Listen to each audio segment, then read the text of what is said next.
لن ألعب في مصر إلا لنادي الزمالك لأني أعشق كل جمهور نادي الزمالك. معليش أنا أشرف بن شرقي وأنا هنا في نادي القرن النادي الأهلي. معليش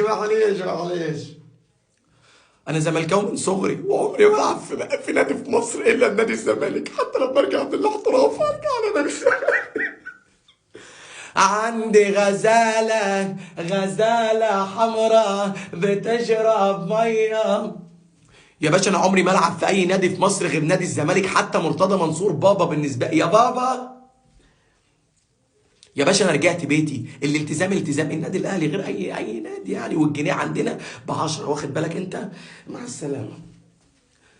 انا من ناشئين نادي الزمالك وعمري ما اخون نادي الزمالك، ومش هلعب في اي نادي في مصر غير نادي الزمالك، طبعا مستحيل.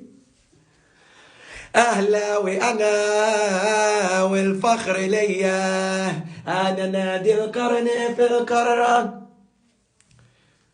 يا باشا عمري ما العب في اي نادي في مصر غير نادي الزمالك عشان انا زملكاوي. روحوا ناموا بتحلموا هتختفوا مش هبانوا فوق يلا في ساحة ولا ما هتجيبوا ولا. انا عمري ما العب في اي نادي في مصر غير نادي الزمالك عشان هو بيتي، واخد بالك انت؟ هو بيتي.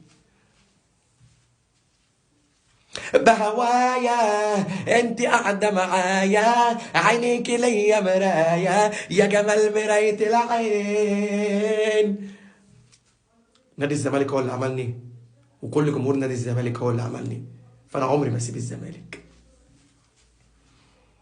تخيلوا ممكن يحصل كل الناس تقول في الكومنتات يحصل ولا ما يحصلش يا زيزو.